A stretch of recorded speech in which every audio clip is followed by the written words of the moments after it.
தோழமை சொந்தங்களுக்கு பணிவான வணக்கங்கள். இன்றைய வகுப்பினை அருமை தோழர் கேசவன் அவர்கள், நம்முடைய தலைமை பயிற்சியாளர், சேமிப்பு வங்கியினுடைய பல பிரிவுகளை பற்றி இன்று விளக்க இருக்கின்றார்கள். அனைவரும் கவனமாக பாடத்தினை கவனிக்கும்படி அன்புடன் கேட்டுக்கொள்கிறேன். கேசவன், நீங்க ஸ்டார்ட் பண்ணிடுங்க. அதே போல நீங்க முடிஞ்சு நான் இருந்தேன்னா பாருங்க, இல்லைனாலும் நீங்க முடிச்சிருங்க. நான் லைன்ல தான் இருப்பேன் நான். Okay okay okay okay okay நான் மியூட் பண்ணிக்கிறேன். Okay okay, thank you. அனைவருக்கும் வணக்கம். நம்ம இவரு மகாராஜனை டேக் பண்ணிக்கங்க. அவரு பிபிடி பிரசன்ட் பண்றாரு. ஸோ மகாராஜனை இது பண்ணிக்கங்க. நம்ம இது வரைக்கும் எல்லா சேவிங்ஸ் ஸ்கீம்ஸும் பார்த்துருக்கோம்.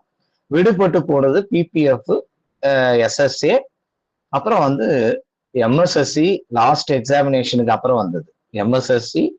அதுக்கப்புறம் பிஎம் கேர்ஸ் ஒரு ஸ்கீம் ஒன்று இருக்கு. அந்த ஸ்கீம், இந்த 4 ஸ்கீமு பிளஸ் 2 சர்டிபிகேட்ஸ், இந்த 6 டாபிக் மட்டும் இன்னைக்கு பார்த்துடலாம். சரியா? இதுல பாத்தீங்கன்னா எக்ஸாமினேஷன் பாயிண்ட் ஆஃப் வியூ, நீங்க எழுத போறது பிஏ எக்ஸாமினேஷன்றதுனால டெஃபினட்டா இதெல்லாம் ரொம்ப கோர் இன்டென்ஸா கொஸ்டின்ஸ் கேட்கிற பகுதிகள். அதனால ரெண்டாவது எஸ்பிஐ பத்தியோ ஆர்டிஐ பத்தியோ டிடிஐ பத்தியோ கேள்வி கேட்கும் போது நீங்க ரொம்ப டக்குன்னு சொல்லிடுவீங்க. ஏன்னா நீங்க டே டு டே அஃபேர்ஸ்ல நீங்களே போய் பாலிசி இது அக்கௌண்ட் பிடிங்க அப்படின்னு நம்ம மேலாளர் சொன்னா கூட நமக்கு அதெல்லாம் கொஞ்சம் பழக்கமான விஷயங்கள். பட் வேற இந்த பிபிஎஃப் எல்லாம் பாத்தீங்கன்னா ஒரு யூனிக்கா இருக்கும். அதனால இதை கொஞ்சம் உள்வாங்கி பாருங்க. இதுல இருக்கிற இந்த மெட்டீரியல்ஸை நல்லா நம்ம புக்கை ஃபாலோ பண்றவங்க புக்கை ஃபாலோ பண்ணிட்டே வாங்க. அதுல சில அப்டேட்ஸ் மட்டும் இருக்கும், நீங்க அதை ஆட் பண்ணிக்கோங்க. புக்ல கையில எழுதுங்க, அப்பதான் உங்களுக்கு அது மெமரைஸ் ஆகும். சரியா? ஸோ பிபிஎஃப் பொறுத்த வரைக்கும் பாத்தீங்கன்னா பப்ளிக் ப்ராவிடென்ட் ஃபண்டு.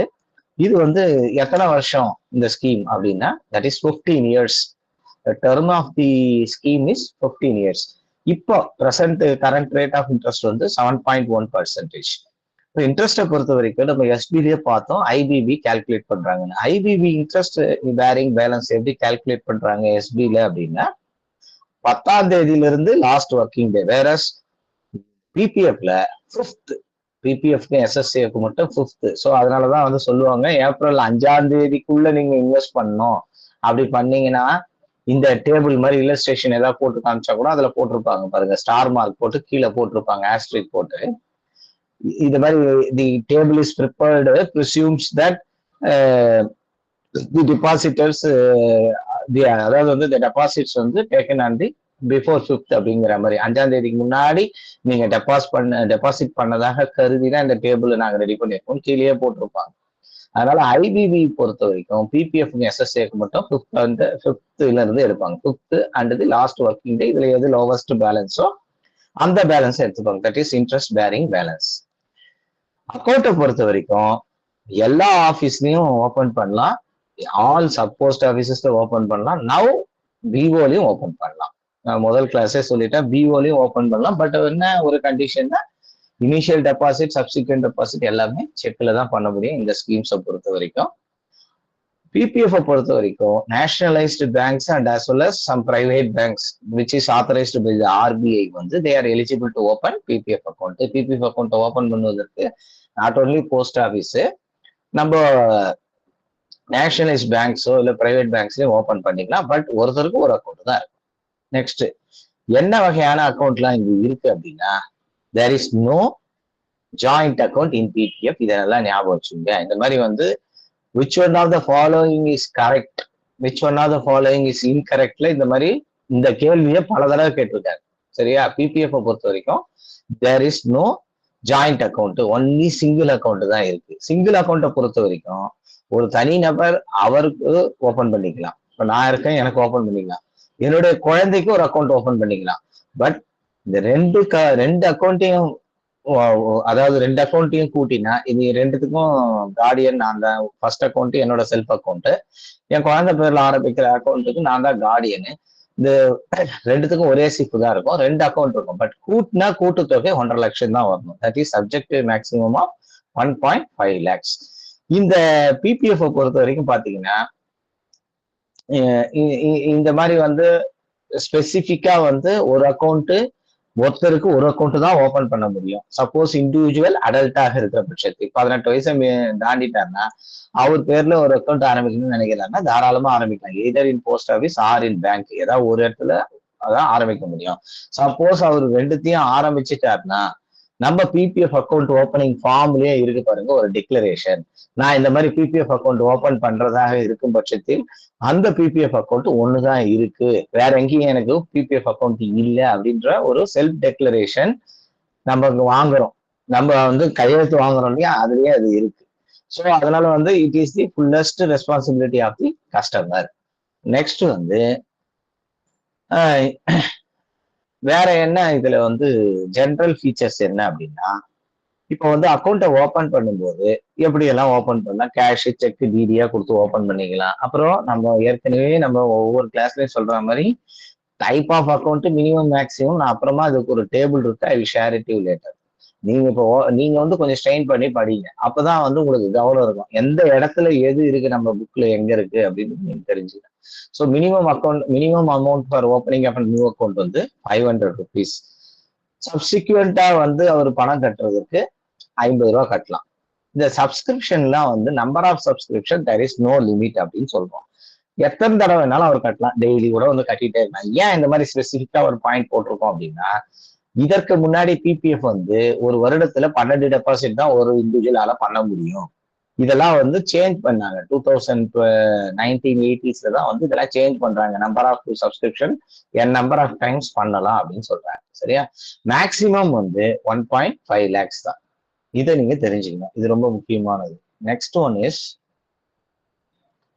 இந்த பிபிஎஃப் அக்கௌண்ட்டை பொறுத்த வரைக்கும் இப்போ ஒரு வருடத்திற்கு குறைந்தபட்சம் அவர் கணக்கு துவங்கினது 500 ரூபாய் கொடுத்து ஆரம்பிக்கிறாரு. ஒரு வருடத்திற்கு குறைந்தபட்சம் அவருடைய கணக்குல வந்து ஒரு நிதியாண்டுல 500 ரூபாயாவது அவர் பே பண்ணியிருக்கணும். அப்படி இல்லாத பட்சத்துல என்ன பண்ணணும் அப்படின்னா, தென் அப்படி இல்லாத பட்சத்துல 50 ரூபா வந்து அவர் ஃபைன் கட்ட வேண்டியிருக்கும். இந்த மாதிரி எத்தனை வருஷத்துக்கு அவர் கட்டாம வச்சிருக்கலாம் அப்படின்னா 4-5 வருஷத்துக்கு கூட பண்ணிருக்கலாம். இப்போ அக்கௌண்ட் வந்து இப்ப நீங்க வந்து ஓபன் பண்ணிட்டாரு, இனிஷியலா மினிமம் சப்ஸ்கிரிப்ஷன் 500 ரூபாய் வந்து அந்த ஒரு வருடத்திற்குள்ள பண்ணிக்கலாம். இது வந்து எப்படின்னா, இதை நீங்க எப்படி புரிஞ்சுக்கிறீங்கன்னா, அக்கௌண்ட் ஆரம்பிக்கும் போது 100 ரூபாய் கொடுத்து கூட அக்கௌண்ட் ஆரம்பிச்சுக்கலாம். அந்த முதல் ஒரு வருஷத்துல 500 ரூபாய் வரைக்கும் அவர் பணம் கட்டணும்.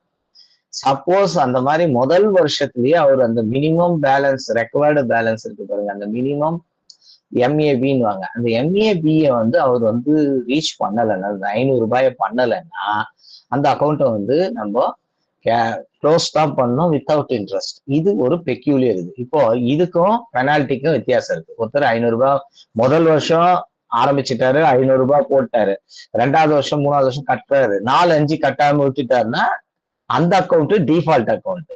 ஆனா முதல் வருஷமே அவர் 500 ரூபாயை போய் ரீச் பண்ணலன்னா அந்த அக்கௌண்ட்டை க்ளோஸ் தான் பண்ணணும், அந்த அக்கௌண்ட்டை ரிவைவ்லாம் பண்ண முடியாது. இந்த பெனால்ட்டி 50 ரூபாயை கட்டி அதுக்கு உயிர் கொடுக்க முடியாது. பிபிஎஃப் அக்கௌண்ட்டை பொறுத்த வரைக்கும் பாத்தீங்கன்னா லோன்னு ஒரு ஃபெசிலிட்டி இருக்கு, அதெல்லாம் பின்னாடி வரும். லோன் ஒரு ஆப்ஷன் இருக்கு, வித்ராயல்னு ஒரு ஆப்ஷன் இருக்கு. அதுக்கப்புறம் வந்து பாத்தீங்கன்னா அக்கௌண்ட்டை வந்து நீங்க வந்து எக்ஸ்டெண்ட் பண்ணி கட்டிக்கலாம். என்ன மாதிரி எக்ஸ்டெண்ட் பண்ணலாம் அப்படின்னா 2 விதமான எக்ஸ்டென்ஷன்ஸ் இருக்கு, அதெல்லாம் பின்னாடி வரும். இதுல என்னன்னா, இப்போ வந்து இதற்கு முன்னாடி நான் போன கிளாஸ்ல கிளீனா சொல்லியிருக்கேன், சீனியர் சிட்டிசன் அக்கௌண்ட்டுக்கு 5 years 3 years தான் எக்ஸ்டெண்ட் பண்ண முடியும் இருந்தது. இப்போ ரீசெண்டா என்ன பண்ணிட்டாங்க, 3 years நீங்க எத்தனை தடவை வேணாலும் எக்ஸ்டெண்ட் பண்ணிக்கலாம். அதே மாதிரி இது பிபிஎஃப் பொறுத்த வரைக்கும் 15 years ஸ்கீம், எக்ஸ்டென்ஷன் எத்தனை வருஷத்துக்கு பண்ணலாம்னா 5 வருஷத்துக்கு பண்ணலாம். எத்தனை தடவை எக்ஸ்டெண்ட் பண்ணலாம்னா எத்தனை தடவை வேணாலும் பண்ணலாம். ஆனா எக்ஸ்டென்ஷன் அப்படிங்கிறது ஒரு 5 வருட பிளாக் இயரா பிரிச்சிருக்காங்க, 5 பகுதியா. ஒரு எக்ஸ்டென்ஷன்றது 5 வருஷம், அடுத்த எக்ஸ்டென்ஷன் மினிமமாய் 5 வருஷம் தான், இந்த மாதிரி பிரிச்சிருக்காங்க. எத்தனை எக்ஸ்டென்ஷன் வேணாலும் பண்ணிக்கலாம். இந்த பிபிஎஃப் பொறுத்த வரைக்கும் இன்கம் டாக்ஸ் ரிபேட் வந்து எலிஜிபிள். எந்த செக்ஷன்னா 80C அப்படின்ற பிரிவின் கீழே ஒரு தனி நபருக்கு 1.5 லட்சம் ரூபாய் வரைக்கும் வருமான வரி விலக்கு உண்டு இந்த இன்கம் டாக்ஸ்ல ஓல்டு ரெஜிம்ல. அந்த நீங்க கட்டுற அந்த தொகை இருக்கு பாருங்க, அந்த இதுல வந்து டெபாசிட்னு சொல்லக்கூடாது, இதுல வந்து பிபிஎஃப் பொறுத்த வரைக்கும் சப்ஸ்கிரிப்ஷன் அப்படின்னு சொல்லணும். இந்த சப்ஸ்கிரிப்ஷன் தொகைக்கும் இன்கம் டேக்ஸ் இருக்கு. இன்கம் டேக்ஸ் விலக்கு உண்டு, வருமான வரி விலக்கு உண்டு. இந்த வட்டி கிடைக்குது பாருங்க வருடா வருடம். இந்த பிபிஎஃப்ல வந்து வருடா வருடம் 31 மார்ச் மாசம் 31/3 வந்து கடைசி நாள்ல வந்து வட்டி ஆட் பண்றாங்க இல்லையா, அதுவும் முழுக்க முழுக்க வரி விலக்கு. மெச்சூரிட்டி வருது பாருங்க 15 வருடம் முடிஞ்ச பிறகு, அந்த தொகைக்கு எந்த விதமான டாக்ஸ் கிடையாது. அதனாலதான் இதை வந்து பொதுவா இந்த பைனான்சியல் நீங்க பிகாம் படிச்சிருப்பீங்க, பைனான்சியல் பிளானிங் இதெல்லாம் வரும்போது இதுக்கு பேரே வந்து ட்ரிபிள் இ கேட்டகரி அப்படின்னு சொல்லுவாங்க. எக்ஸம்ட் எக்ஸம்ட் எக்ஸம்ட் 3 எக்ஸம்ஷன் இருக்கு. எல்லா வகையிலையும் இதுல வந்து டாக்ஸ் எக்ஸம்ஷன் இருக்கு. சரி, இதை வந்து கோர்ட் அட்டாச்மெண்ட் பண்ண முடியாது. கோர்ட் அட்டாச்மெண்ட் அப்படின்னா என்ன அர்த்தம்னா, இதெல்லாம் வந்து இப்போ ஒரு ஒருத்தர் வந்து கடன் வாங்கிட்டாரு, இன்சால்வன்சி பெட்டிஷன் மஞ்சள் நோட்டீஸ் அப்படின்னு சொல்றோம் இல்லையா, அந்த மஞ்சள் நோட்டீஸ் கொடுத்துருவாரு அப்படின்னா அவருடைய பேர்ல பிபிஎஃப் அக்கௌண்ட் இருந்தா கூட அதுல இருக்கிற பணத்தை எடுத்து இந்த கடனை அட்ஜஸ்ட் பண்றதுக்கு செலவினம் பண்ண முடியாது. That is called court attachment. இந்த கோர்ட் அட்டாச்மெண்ட் இந்த பிபிஎஃப்ல பண்ண முடியாது. அதனாலதான் பாத்தீங்கன்னா நம்ம கிட்ட இருக்கிற பழைய பிபிஎஃப் அக்கௌண்ட்லாம் எடுத்து பாத்தீங்கன்னா பெரிய பெரிய நம்ம நகரத்துல இருக்கிற பெரிய பெரிய புள்ளி பிக் ஷாட்ஸ் தான் வச்சிருப்பாங்க பிபிஎஃப் அக்கௌண்ட். சரியா, இந்த பர்டிகுலர் ரீசனுக்கு தான். பட் இந்த கோர்ட் அட்டாச்மெண்ட் கிடையாது அப்படிங்கிறதுல ஒரு விதிவிலக்கு இப்ப புதுசா ஆட் பண்ணிருக்காங்க. என்னன்னா, இன்கம் டேக்ஸ் அவர் வந்து வருமான வரி செலுத்துபவராக இருந்து வருமான வரி பாக்கி ஏதும் வச்சிருந்தானோ, அல்லது இந்த prevention of money laundering act PMLA act ரீசெண்டா ஒன்னு 2021 அது, இதெல்லாம் பாத்தீங்கன்னா இதுல வந்து ஏதாவது பணம் அவர்கிட்ட இருந்து ரெக்கவரி பண்ண வேண்டியது இருந்தாலும் அப்போ வந்து எதை வேணாலும் பண்ணலாம். இந்த இன்கம் டேக்ஸ் ரெக்கவரிக்கும் PMLA ரெக்கவரியை மட்டும் பண்ண முடியும். Other then that, apart from that, ஒரு கோர்ட் அட்டாச்மெண்ட் எதுவும் பண்ண முடியாது. அப்புறம் பிபிஎஃப்லயும் SSAலையும் இருக்கிற ஒரு யூனிக் ஃபீச்சர் வந்து இது, ஒரு போஸ்ட் ஆபீஸ்ல இருந்து அந்த அக்கௌண்ட்டை போஸ்ட் ஆபீஸ்க்கு டிரான்ஸ்ஃபர் பண்ணலாம், ஒரு போஸ்ட் ஆபீஸ்ல இருந்து பேங்க்குக்கு டிரான்ஸ்ஃபர் பண்ணலாம், பேங்க்ல இருந்து போஸ்ட் ஆபீஸுக்கும் இன்வெர்ட் டிரான்ஸ்ஃபர் பண்ணிக்கலாம்.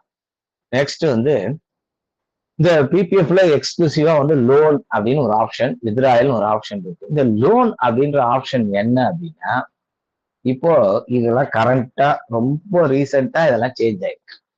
சரியா, நம்ம புத்தகத்துல வந்து நீங்க இதுக்கு அப்ராப்ரியேட்டா நீங்க கரெக்ஷன் பண்ணணும். புக்ல வந்து நாம வந்து பழைய புக்குன்றதுனால புக்ல வந்து அப்டேட் இருக்காது. இது வந்து இப்பெல்லாம் ரீசெண்டா மாறினது. இதுல பாத்தீங்கன்னா 1 இயர் கழிச்சே லோன் எடுத்துக்கலாம். சரியா, 1 இயர் கழிச்சே லோன் எடுத்துக்கலாம். 1 இயர் கழிச்சுன்னா கணக்கு துவங்குற வருஷத்தை விட்டுடணும். அந்த வருஷத்தை விட்டுட்டு அதுக்கு அடுத்து ஒரு வருஷத்தை விட்டுட்டு டிபிக்கலா பாத்தீங்கன்னா 3வது வருஷத்துல இருந்து எடுக்கிற மாதிரி தான் இருக்கும். சரியா, so after expiry of 1 year from the end of the year in which the initial subscription was made. இந்த முதல் சப்ஸ்கிரிப்ஷன் கட்டினது, அதாவது குறிப்பா ராவா சொல்லணும்னா அக்கௌண்ட் ஓபன் பண்ணது, அக்கௌண்ட் ஓபன் பண்ண நிதியாண்ட விட்டுடணும். டோட்டலா விட்டுட்டு அடுத்த வருஷத்தையும் விட்டுட்டு 3வது வருஷத்துல இருந்து கொடுக்கணும். But before expiry of 5 years இந்த மாதிரி இதுல இருந்து டெஃபினட்டா ஐ எம் எக்ஸ்பெக்டிங் கொஸ்டின் எழுதி வச்சுக்க. இதுல இருந்து நான் கொஸ்டின் எக்ஸ்பெக்ட் பண்றேன். But before expiry of 5 years அப்படின்னா என்ன அர்த்தம், 5 வருஷத்துக்கு உள்ள மட்டும்தான் லோன் எலிஜிபிள். ஒருத்தர் 5 வருஷத்தை கடந்துட்டாருன்னா அவரு லோனை எடுக்க முடியாது, வித்ராயல் மட்டும்தான் எடுக்க முடியும். இந்த லோன் வந்து எவ்வளவு ரூபாய் அப்படி தருவாங்க அப்படின்னா, இதெல்லாம் வந்து PA எக்ஸாமுக்கு டெஃபினட்டா முக்கியமான கேள்விகள். வேற போஸ்ட்மேன் எக்ஸாமுக்கு இதெல்லாம் வந்து நீங்க விட்டுலாம் பயப்பட வேண்டியதில்லை. யாராவது postman exam MTS exam prepare பண்றவங்க இருந்தாங்கன்னா இது வந்து அவ்வளவு முக்கியத்துவம் இல்லை. வேற PA எக்ஸாம்ல it is very very critical thing. சரி, எவ்வளவு ரூபாய் லோன் கிடைக்கும் அப்படின்னா 25% லோன் கிடைக்கும். 25% லோன் தரோம் அப்படின்னு சொல்றாங்க டிபார்ட்மெண்ட். எதுல 25% அப்படின்னா 31/3 தான் வட்டியை கொடுக்குறீங்க இல்லையா, அந்த 31/3 இருக்கிற பேலன்ஸ்ல 25%. அது எந்த 31/3 25% அப்படின்னா, எந்த வருடத்துல நீங்க லோன் கேட்கறீங்களோ அதுக்கு முந்தின வருடம். இப்போ கீழே எக்ஸாம்பிள் கொடுத்துருக்கேன் பாருங்க. எந்த வருஷம் அக்கௌண்ட் ஓபன் பண்றாங்க, 2021. அப்போ அவருக்கு லோன் எப்ப எலிஜிபிள், இப்போ அந்த வருஷத்தை விட்டுடணும். நெக்ஸ்ட் இயர் அதாவது வந்து 21-22 அவருக்கு லோன் எலிஜிபிள். எந்த வருடத்தோட பர்சன்டேஜ் எலிஜிபிள்னா அங்கேயே கொடுத்துருக்கேன் 31/3/2021 அவருக்கு 25% கொடுப்பாங்க. சரி, லோன் வந்து எப்ப கேட்டாலும் கொடுத்துட்டே இருப்பீங்களா அப்படின்னா நோ. லோன் வந்து ஒரு தடவை நீங்க லோன் கொடுத்துட்டீங்கன்னா அதற்கு பிறகு அவர் வந்து அந்த லோனை முழுமையா திருப்பி அடைச்சிட்டு அவர் பேர்ல எந்த லோனும் இல்லைன்னா, அதாவது அதுவும் 5 வருஷத்துக்கு உள்ள, சரியா? அப்படி இருந்தா மட்டும்தான் நம்ம வந்து லோன் கொடுப்போம். சரி, லோன் அப்ப நான் எப்ப சார் எப்படி சார் திருப்பி அடைக்கிறது அப்படின்னா 2 விதமா அடைக்கலாம். ஒரு கடனை வாங்கினா மொத்தமா கட்டிடலாம், அல்லது ஈக்குவேட்டடா கட்டலாம். அதாவது இன்ஸ்டால்மெண்டா, ஈக்குவேட்டட் மந்த்லி இன்ஸ்டால்மெண்ட் மாதிரி நீங்க இன்ஸ்டால்மெண்ட்லையும் கட்டலாம். கன்ஃபார்மா வந்து ஈக்குவல் மந்த்லி இன்ஸ்டால்மெண்ட்ல தான் கட்டணுமானா there is no such condition. சரியா? அவருக்கு எவ்வளவு முடியுதோ அவ்வளவு கட்டிட்டே போகலாம். ஆனா அந்த இன்ஸ்டால்மெண்ட் அந்த நம்பர் இருக்கு பாருங்க, எண்ணிக்கை எத்தனை தவணையில கட்டுறது, அது 36. இது பிஏ எக்ஸாம்ல இந்த கேள்வியில ரொம்ப இம்பார்ட்டன்ட் கொஸ்டின். சரியா? Which one are the following is incorrect in respect of PPF loan அப்படின்னு கேட்டாங்க. சரி, 36 இன்ஸ்டால்மெண்ட்டுக்குள்ள அவர் கட்டிடலாம். சரி, 36 இன்ஸ்டால்மெண்ட்டுக்குள்ள கட்டிட்டாருன்னா அவருக்கு வந்து நீங்க லோன் பர்சன்டேஜ் வட்டி விகிதம் வந்து ஒரே 1% தான். சப்போஸ் வந்து அவர் வந்து லோனை வந்து பார்ஷியலா பே பண்ணிட்டாரு, ஆனா 36 மாசம் கடந்து போச்சு அப்படின்னா அப்போ 6% வந்து நீங்க வட்டியை பிடிப்பீங்க. இந்த வட்டியை வந்து 2 தவணைக்கு மேல பிடிக்க கூடாது. ஒரு 10,000 ரூபாய் வட்டினா கட்டாயம் வந்து நீங்க 2 இன்ஸ்டால்மெண்ட்ல அந்த வட்டியை பிடிச்சணும். எவ்வளவு வட்டி இருந்தாலும் அது 2 இன்ஸ்டால்மெண்ட்ல தான் பிடிக்கணும். ரைட். இப்போ ஏற்கனவே சொன்ன மாதிரி ஏற்கனவே அவருக்கு ஒரு லோன் வாங்கி அவர் நிலுவையில இருந்தாருன்னா அவருக்கு வந்து லோனு எலிஜிபிள் கிடையாது. சப்போஸ் லோன் வந்து மே மாசம் ஜூன் மாசம் வாங்கிட்டு திரும்ப வந்து செப்டம்பர் டிசம்பர்ல கட்டிட்டு திருப்பி ஜனவரி மாசமே வந்து லோன் கேட்கிறாருன்னா அப்ப லோன் கிடையாது. ஒன்லி ஒன் லோன் இன் ஃபைனான்சியல் இயர் சார் ஆகும். சரியா? சப்போஸ் வாங்கின லோனை இந்த ஃபைனான்சியல் இயர்ல வாங்கினாரு, இந்த ஃபைனான்சியல் இயர்லயே அதை ரீபேக் பண்ணிட்டாரு, திரும்ப வந்து இந்த ஃபைனான்சியல் இயர்லயே லோன் கேட்கிறாருன்னா அவரு he is not entitle for taking that loan. சரி, அதே மாதிரி லோன் வந்து கட்டாயம் 5 வருஷத்துக்கு அப்புறம் கிடையாது. அதாவது அக்கௌண்ட் ஓபன் பண்ண இயரை விட்டுட்டு 5 வருஷம் வரைக்கும் லோன் வந்து அதற்கு பிறகு கிடையாது. அது வரைக்கும் லோன் எடுத்துக்கலாம். அதுக்கு பிறகு அப்ப என்னதான் ஆப்ஷன், நான் கட்டின பணத்தை எடுத்துக்கலாம் அப்படின்னா அதுக்குதான் ஆப்ஷன் தான் சொல்றாங்க வித்ராயல். ஸோ லோனுக்கு வித்ராயலுக்கு என்ன ஒரு பெரிய மேஜர் டிஃபரன்ஸ்னா, லோனும் வித்ராயலும் ஒன்னோட ஒண்ணு எப்பவுமே மீட் பண்ணாது. ஸோ ஒருத்தர் வந்து லோன் எடுக்கிற நேரத்துல லோன் தான் எடுக்க முடியும், வித்ராயல் வித்ராயல் மட்டும்தான் எடுக்க முடியும். ரெண்டும் ஓவர்லேப் பண்ண முடியும். சப்போஸ் வாங்கின லோனை கட்டாம 5 வருஷம் கழிச்சு கட்டிட்டு போகலாம். பட் திரும்ப வந்து அவரால் லோனு எடுக்க முடியாது. 5 வருஷத்தை கடந்துட்ட பிறகு லோனை ரீபேக் பண்ணிட்டு திரும்ப வித்ராயல் தான் எடுத்துக்க முடியும். அதே மாதிரி லோனை வந்து திருப்பி கட்ட வேண்டிய கண்டிஷன் இருக்கு. வேற வித்ராயல திருப்பி கட்டணுன்ற கண்டிஷன் இல்லை. சரி, எப்போ சார் வந்து லோன் எடுத்துக்கலாம்னு சொன்னீங்கன்னா 5 வருஷம் கழிச்சு எப்போ வேணாலும் லோன் எடுத்துக்கலாம், அவ்வளவுதான். சரியா? இந்த லோனை வந்து நம்ம எப்போ வேணாலும் வித்ராயல எப்போ வேணாலும் எடுத்துக்கலாம். வித்ராயல் வந்து ஏன் இவ்வளவு பிளெக்சிபிளா வச்சிருக்காங்க அப்படின்னா, ஏன்னா நீங்க வித்ராயல் எடுத்துட்டீங்கன்னா அந்த ரூபாயை கழிச்சுட்டு போறோம், அதுக்கு வட்டி தர போறது இல்லை டிபார்ட்மெண்ட். ஸோ அது வந்து கவர்மெண்ட்டுக்கு லாபம்ன்றதுனால வித்ராயலை என்கரேஜ் பண்றாங்க. வித்ராயல தான் நிறைய பெனிஃபிட்ஸை கொடுத்துருப்பாங்க. இந்த டிஃபால்டட் அக்கௌண்ட்ல வித்ராயல் எடுக்க முடியாது. எப்படி லோன் வந்து ஒரே ஒரு ஃபைனான்சியல் இயர்ல ஒரு லோன் தான் எலிஜிபிள், அதே மாதிரி ஒரே ஒரு வித்ராயல் மட்டும்தான் இங்க எலிஜிபிள். சரி, ஒரு லோன் அக்கௌண்ட் லோன் எடுத்துட்டாரு 5 வருடத்திற்கு முன்னாடி இந்த 1 வருஷம் முடிஞ்சது 5 வருஷத்துக்குள்ள லோன் எடுத்துட்டாரு. லோனை 36 மாசம் கட்டலாம்னு சொல்லியிருக்கோம். 3வது வருஷம் லோன் எடுக்கிறாருன்னா 36 மாசம் தான், 3 வருடம் தான். அப்போ 5 வருஷத்தை கடந்தும் லோனுடைய ரெக்கவரி போயிட்டு இருக்கும்.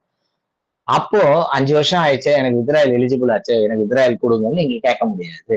ஏன்னா நான் முதலே சொல்லிட்டேன், ரெண்டு ஒன்னோட ஒன்று ஓவர்லேப்பே ஆக முடியாது. ஸோ நாட் அலோட் இந்த case of outstanding of loan. Loan வந்து நிலுவையில இருந்ததுன்னா முழுமையா ஒரு லோனை கட்டி முடிச்சு வெளில வந்த பிறகுதான் வித்ராயல் கொடுக்க முடியும். வித்ராயலை பொறுத்த வரைக்கும் எந்த விதமான வட்டியும் நீங்க கட்ட போறது இல்லை, அதனால நீங்க திருப்பியும் இது பண்ண வேண்டியதில்லை. சரி, லோனுக்கு வந்து நீங்க 25% சொன்னீங்க. 31 மார்ச் எந்த வருஷம் லோன் எடுக்கிறனோ அதுக்கு முந்தின வருஷத்துல கொடுத்துட்றேன்னு சொல்லிட்டீங்க. வித்ராயலுக்கு என்ன சார்னா நான் தான் சொன்னேன் இல்லையா, வித்ராயில அதிகமா கொடுத்துருவோம். அப்போ உங்களுக்கு வட்டி நீங்க கவர்மெண்ட் கொடுக்க வேண்டிய வட்டி வந்து குறைஞ்சு போகுது இல்லையா, அதனால என்ன பண்றாங்க, 50% வரைக்கும் கொடுக்குறாங்க, ஒரு பேலன்ஸ்ல கொடுக்குறாங்க. எந்த பேலன்ஸ்? 31 மார்ச். எந்த 31 மார்ச்னா நீங்க எந்த வருஷத்துல நீங்க வித்ராயில கேக்குறீங்களோ அதுல இருந்து அதுக்கு முந்தின வருஷம், அப்புறம் அதுக்கு முன்னாடி 4 வருஷம் போகணும். இந்த 2 பேலன்ஸே 50% இருக்கணும். இது ரெண்டுத்துல எது கம்மியோ அதை கொடுங்க. சரியா? நெக்ஸ்ட், லோனை பொறுத்த வரைக்கும் ஒரே ப்ரொசீஜர்ல போய் கொடுத்துருவீங்க. ஆனா வித்ராயலுக்கு 2 கண்டுபிடிக்கிறீங்க. எப்படி? எக்ஸாம்பிள் பாருங்க. இப்போ வந்து ஒருத்தர் வந்து அக்கௌண்ட் ஓபன் பண்றது 20, 21. அப்ப ஃபர்ஸ்ட் வித்ராயல் எப்போ அலௌடுன்னா 20, 21 விட்டுடணும். 21, 22, 22, 23, 23, 24, 24, 25, 25, 26, 5 வருஷம் முடிச்சிருங்க. முடிச்ச பிறகு 26, 27 தான் அவருக்கு ஃபர்ஸ்ட் வித்ராயல் அலோவ் பண்றீங்க. வித்ராயல் வந்து என்ன, எவ்வளவு லிமிட், எப்படி கண்டுபிடிக்க போறீங்க? 50%. எப்போ அவர் எந்த வருஷம் அப்ளை பண்றாரோ அந்த வருஷத்தினுடைய மார்ச் மாசம், முந்தின மார்ச். அப்ப இந்த இடத்துல அவருக்கு எலிஜிபிள் வந்து 31/3/2026 ஒரு பேலன்ஸ் இருக்கும். அந்த தொகையை சரியா கால்குலேட் பண்ணி வச்சுக்கணும். அதுக்கப்புறம் போர்த் ப்ரிசீடிங் இயர் கண்டுபிடிக்கணும். 26க்கு முன்னாடி 25, 24, 23, 4வது 31/3 போய் அதுக்கு 50% கண்டுபிடிக்கணும். இது ரெண்டுத்துல எது கம்மியோ அதை அவருக்கு. சரியா? நெக்ஸ்ட், இது வந்து ரொம்ப இம்பார்ட்டன்ட் பாயிண்ட். இதை நீங்க பார்த்துச்சீங்க. நெக்ஸ்ட், அக்கௌண்ட் ஓபன் பண்ணிட்டேன். 15 நிதியாண்டுகள். சரியா? 15 ஃபைனான்சியல் இயர்ஸ். அதுலயும் எது, எந்த வருடத்துல நீங்க கணக்கு துவங்குனீங்களோ அந்த நிதியாண்டை கம்ப்ளீட்டா விட்டுருணும். So excluding the year of opening. Suppose if loan is, ஒருத்தர் லோன் வாங்கிட்டார், லோனை வாங்கிட்டு லோனை கட்டாம விட்டுட்டாரு, அது அப்படியே போயிட்டே இருக்கு, மெச்சூரிட்டிக்கு வருது. அந்த மாதிரி நேரங்கள்ல ஃபர்ஸ்ட் லோனை க்ளோஸ் பண்ணிடணும் வட்டியோட. அதுக்கப்புறமா தான் நீங்க மெச்சூரிட்டியை கால்குலேட் பண்ணணும். நெக்ஸ்ட், இப்போ வந்து ஒரு பிபிஎஃப் அக்கௌண்ட்டுக்கு வட்டி விகிதம் வந்து நீங்க வந்து கரண்ட் ரேட் ஆஃப் இன்ட்ரெஸ்ட் 7.1%. 15 வருடம் முடிஞ்சிடணும், கணக்கு துவங்கின வருடத்தை விட்டுடணும். இதெல்லாம் விட்டுட்ட பிறகு 16 வருஷம்னு வச்சுக்கோங்களேன். டெக்னிக்கலா பாத்தீங்கன்னா 16 வருஷம் முழுமையா முடிஞ்சிட்ட பிறகு நீங்க என்ன பண்றீங்க, வந்து அப்ளை பண்றாரு. ஏப்ரல் மாசமே 1ஆம் தேதியே வந்து அவரை க்ளோஸ் பண்ணிக்கணும்ன்ற அவசியம் இல்லை இல்லையா. அக்டோபர் மாசம் வந்து க்ளோஸ் பண்றதுக்கு கொடுக்குறாங்கன்னா அவருக்கு பிபிஎஃப் வட்டின்றது அவர் எந்த மாசத்துல வந்து க்ளோஸ் பண்றாரோ அந்த மாசத்துக்கு முந்தின மாதம் வரைக்கும். அப்ப அக்டோபர் மாசம் வந்து க்ளோஸ் பண்றாங்கன்னா 30/9 வரைக்கும் தான் அவருக்கு வட்டி பிபிஎஃப்ல கிடைக்கும். அந்த மாசத்துக்கு எந்த வட்டியும் கிடைக்காது. 30/9 வரைக்கும் பிபிஎஃப் இன்ட்ரெஸ்ட்டை போட்டு க்ளோஷர் அமௌண்ட்டை கால்குலேட் பண்ணி கொடுத்துருவாங்க. எப்படி வந்து எஸ்எஸ்ஏக்கும் சீனியர் சிட்டிசனுக்கும் எம்ஐஎஸ்க்கும் ப்ரீ மெச்சூர் க்ளோஷர் ரொம்ப இம்பார்ட்டன்ட் சொன்னோமோ, அதே மாதிரி ப்ரீ மெச்சூர் க்ளோஷர் இந்த பிபிஎஃப் அக்கௌண்ட்லயும் ரொம்ப ரொம்ப இம்பார்ட்டன்ட். என்ன ப்ரீ மெச்சூர் க்ளோஷர் அப்படின்னா, பொதுவா வந்து பிபிஎஃப் பொறுத்த வரைக்கும் இதற்கு முன்னாடி எல்லாம் ப்ரீ மெச்சூர் க்ளோஷர்ன்றதே நாட் அலௌட். பட் இப்போ அலோவ் பண்றாங்க. அப்போ கூட என்ன பண்றாங்க, ஒரு எக்ஸ்ட்ரீம் கம்பேஷனேட் கிரவுண்ட்ஸ் மட்டும்தான் பண்றாங்க.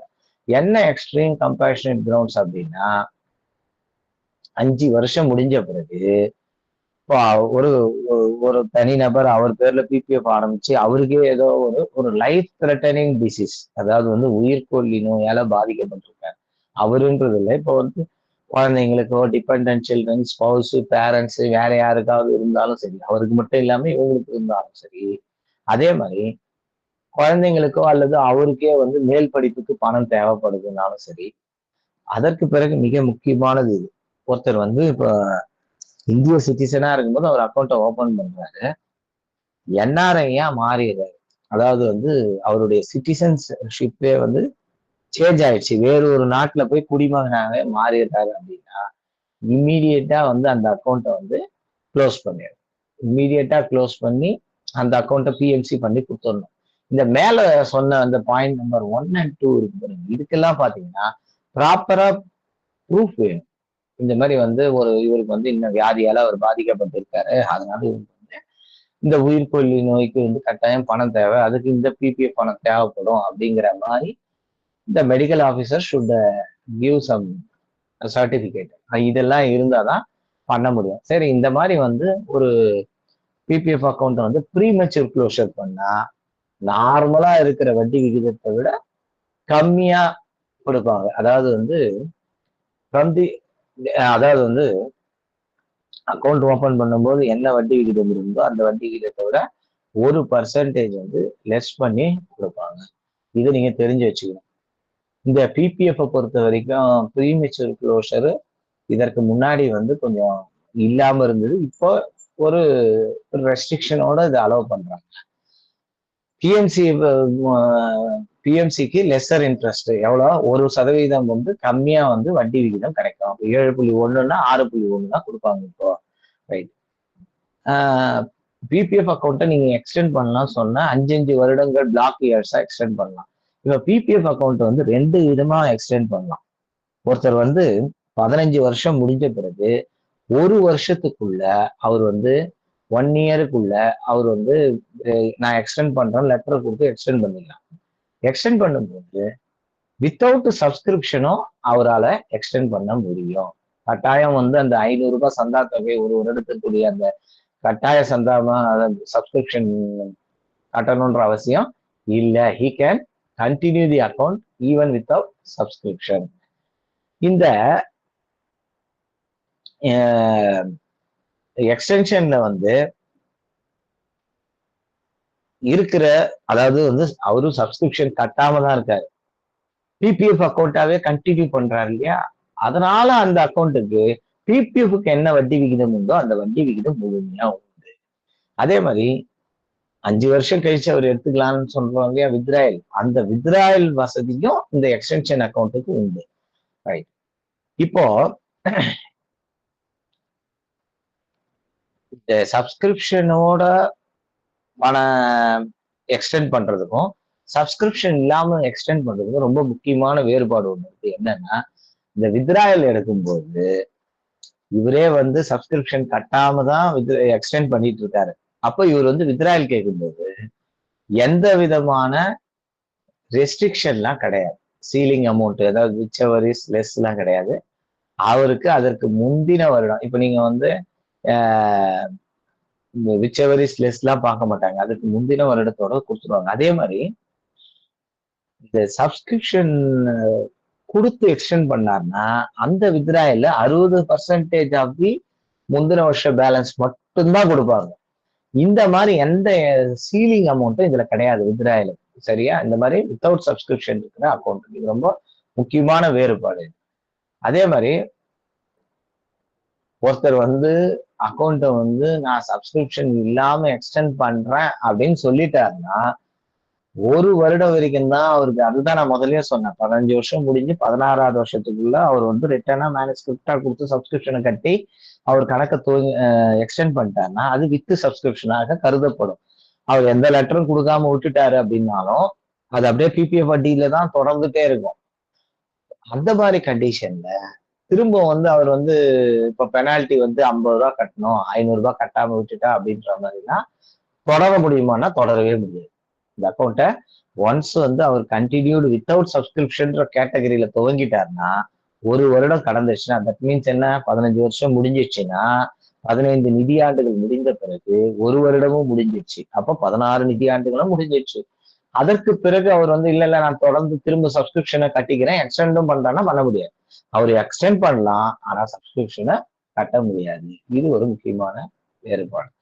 அடுத்தது எக்ஸ்டென்ஷன் வித் சப்ஸ்கிரிப்ஷன் அப்படின்னா என்ன அப்படின்னா, முதலே சொன்ன மாதிரிதான், நீங்க வந்து அப்படியே கண்டினியூ பண்ணிட்டே போறீங்க.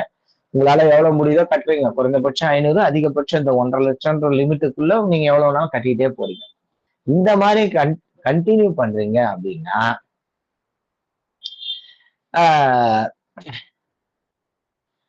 இப்போ வந்து 1 வருஷத்துக்குள்ள எக்ஸ்டென்ஷன் கொடுக்காம விட்டுட்டாரு அப்படின்னா, அதாவது வந்து ஒரு அப்ளிகேஷன் கொடுக்கணும், ஃபார்ம் ஹெச்னு ஒண்ணு இருக்கு, அந்த ஃபார்ம் ஹெச் அவர் கொடுத்து எக்ஸ்டெண்ட் பண்ணிக்கணும் 1 இயருக்குள்ள.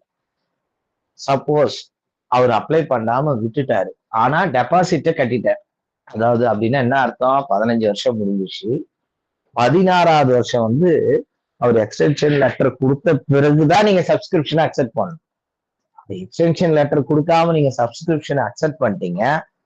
31/3 மார்ச்சுக்குள்ள வந்து அவர் வந்து அவருடைய எக்ஸ்டென்ஷன் கொடுக்காம விட்டுட்டாருன்னா, அப்போ அந்த ஒரு நிதியாண்டுல அவர் கட்டண தொகை இர்ரெகுலர் டெபாசிட்டாக கருதப்பட்டு அதற்கு எந்த வட்டியும் இல்லாம திருப்பி கொடுக்கப்படும். அதற்கு முந்தின வருடங்களுக்கு கட்டண தொகைக்கு அப்படியே பிபிஎஃப் ஓட வட்டின்றது தொடரும். மீதி எல்லாமே வந்து சேம் கண்டிஷன் தான். இந்த எக்ஸ்டென்ஷன் வித் சப்ஸ்கிரிப்ஷனுக்கும் எக்ஸ்டென்ஷன் வித்தவுட் சப்ஸ்கிரிப்ஷனுக்கும் வேறுபாடு வித்ராயல் இருக்குன்னு முதல்ல சொல்லிட்டேன். அதேதான் வித்ராயல் வரும்போது 60% தான் கொடுப்பீங்க. எந்த வருஷம் வித்ராயல் அவர் கேட்கிறாரோ அதற்கு முந்தின 31 மார்ச். இப்ப சப்போஸ் வந்து எக்ஸ்டென்ஷன் பீரியட்ல இருக்காரு 31, இப்போ வந்து என்ன டேட்? 25/5/2024 வந்து ஒரு எக்ஸ்டென்ஷன் இது வித்ராயல் கேட்கிறாருன்னா 31/3/2024 என்ன பேலன்ஸ் இருக்கோ அந்த பேலன்ஸ்ல 60% வரைக்கும் வித்ராயல் தருவாங்க. அந்த 60% வித்ராயல மொத்தமாவும் நீங்க எடுத்துக்கலாம், இல்லைன்னா பிரிச்சு ஒவ்வொரு வருடமாவும் எடுத்துக்கலாம். ஒரு வித்ராயல். இப்போ ஒருத்தர் வந்து எக்ஸ்டென்ஷன் இது வந்து எக்ஸ்டெண்ட் பண்ணுற பீரியட்ல நிறைய பேர் வந்து என்ன பண்ணுவாங்கன்னா வித்ராயலையும் எடுப்பாங்க. ஏன்னா இதுக்கு இன்கம் டேக்ஸ் கிடையாது. திரும்ப எடுத்த வித்ராயல்லையே வந்து எடுத்து அந்த வருஷத்தோட சப்ஸ்கிரிப்ஷன் 1.5 லட்சத்தை கட்டி ஏடிசியில எக்ஸப்ஷன் வாங்கிக்கலாம். பல வகையில வந்து இது பெனிஃபிட். இந்த 60% நீங்க ஒரே வித்ராயலாவும் எடுத்துக்கலாம், 5 வித்ராயலாவும் எடுத்துக்கலாம். சரியா? நாட் மோர் தென் 5. ஓகேவா? ஆனா ஒரு ஃபைனான்சியல் இயருக்கு ஒண்ணுதான் எடுக்க முடியும். சப்போஸ் வந்து 60%ன்றது ஒரு 4 லட்சம் வருதுன்னு வச்சுங்க. நீங்க வந்து சப்ஜெக்டிவ் மேக்சிமம் 60% தான். உங்களுக்கு 50,000 தான் தேவைப்படுதுன்னா நீங்க வித்ராயல் 50,000 எடுத்துக்கலாம். 1 லட்சம் தேவைப்படுதுன்னா 1 லட்சம் எடுத்துக்கலாம். அப்ப அடுத்த வருஷம் வந்தீங்கன்னா என்ன ஆகும்னா, நீங்க இந்த வருஷம் வித்ராயல் அப்ளை பண்ணிட்டீங்க. இப்போ என்ன பேலன்ஸ் இருந்ததோ அந்த பேலன்ஸ்லயே தான் திரும்பவும் அடுத்த வருஷம் வித்ராயல் எடுத்துக்கலாம். அப்ப இந்த வருஷம் நீங்க வித்ராயல் கால்குலேட் பண்ணும்போது 4 லட்சம் ரூபாய் உங்களுக்கு எலிஜிபிள்னா, இப்போ நீங்க இந்த வருஷம் 50,000 எடுத்துட்டீங்கன்னா அடுத்த வருஷம் 3.5 லட்சம் தான் எடுக்க முடியும். அதுதான் அந்த இதுல வந்து முக்கியமான பாயிண்ட். 5 வருஷத்துக்கு எடுக்கலாம். 5 இதெல்லாம் பிரிச்சு எடுக்கலாம் எக்ஸ்டென்ஷன் பீரியட்ல. இது ஒரு முக்கியமான பாயிண்ட். இவ்வளோ டெப்த் வந்து நான் எதுக்கு சொல்றேன்னா, பிஏ எக்ஸாமினேஷனுக்கு எகைன். சரியா? அதே மாதிரி எப்படி வந்து சப்ஸ்கிரிப்ஷனுக்கு இல்லாம ஒருத்தர் ஒரு வருஷம் கழிச்சு வித்தவுட் சப்ஸ்கிரிப்ஷனா அக்கௌண்ட்டை கண்டினியூ பண்ணிட்டாரு, அதை எப்படி சப்ஸ்கிரிப்ஷனுக்கு இருக்கிற ஒரு எக்ஸ்டென்ஷனா மாற்ற முடியாதோ அதே மாதிரி சப்ஸ்கிரிப்ஷன் கொடுத்து எக்ஸ்டெண்ட் பண்றத திரும்ப ரிவர்ட் பண்ண முடியாது. ஓகேவா? நெக்ஸ்ட் வந்து எஸ்எஸ்சியை பொறுத்த வரைக்கும் எல்லாருக்கும் வந்து இதுல எந்த விதமான டவுட்டும் இருக்கிறதுக்கு சான்ஸே இல்லை. எஸ்எஸ்சியை பொறுத்த வரைக்கும் நம்ம எல்லாம் வந்து டார்கெட்ல அடிச்சு துவச்சு காய வச்சிட்டீங்க. சரியா? இப்போ கரண்ட் ரேட் ஆஃப் இன்ட்ரெஸ்ட் இது 8.2. எல்லா ஆஃபீஸ்லயும் ஓபன் பண்ணலாம். நாமினேஷன் ஃபெசிலிட்டி கட்டாயம் இருக்கு. Nomination compulsory. ரைட். இப்போ வந்து நீங்க வந்து ஆதார் இல்லாமலாம் லேட்டஸ்ட் வந்து ஆதார் இல்லாம உங்களால அக்கௌண்ட்டே ஓபன் பண்ண முடியாது. ரைட். இப்போ வந்து 10 வயதுக்கு உட்பட்ட பெண் குழந்தைங்களுக்கு தான் நீங்க ஓபன் பண்ண முடியும். சப்போஸ் அக்கௌண்ட் ஹோல்டர் 18 வயசு ஆயிட்டாங்கன்னா அந்த அக்கௌண்ட் வந்து அந்த குழந்தை பேர்ல வந்து நேம் சேஞ்ச் பண்ணி ரிவைஸ்டு கேவைசி கொடுத்து இந்த அக்கௌண்ட் கேன் பி கண்டினியூ. இதெல்லாம் உங்களுக்கு தெரிஞ்சதுதான். ஒரு அக்கௌண்ட் தான் ஓபன் பண்ண முடியும் ஒரு குழந்தை பேர்ல, பேங்க்லயோ அல்லது போஸ்ட் ஆஃபீஸ்லயோ. அதே மாதிரி bank, post office, vice versa டிரான்ஸ்ஃபர்லாம் பண்ணிக்கலாம். ஒரு குழந்தைக்கு ஒரு அக்கௌண்ட் மட்டும்தான் ஓபன் பண்ண முடியும். இப்போ ஒரு அப்பாவுக்கும் அம்மாவுக்கும் 2 குழந்தை இருக்குன்னா 2 அக்கௌண்ட் தான் ஓபன் பண்ண முடியும். இது வந்து ஜெனரல் கண்டிஷன். இதுல ஒரு விதிவிலக்கு சொல்றாங்க. என்ன விதிவிலக்குன்னா, ஒரே ஒரு கார்டியனோட சிப்பை வச்சு 3 குழந்தையோ 4 குழந்தையோ அக்கௌண்ட் ஓபன் பண்ண முடியும்னா பண்ண முடியும். எந்த கண்டிஷன்ல? எப்போ அப்படின்னா, இப்போ ஒரு மல்டிபிள் பர்த் அப்படி இருக்கிற பட்சத்தில் அப்படின்னா என்ன அர்த்தம்? அதுல வந்து ஆர்டர் ஆஃப் டெலிவரி ரொம்ப முக்கியம்.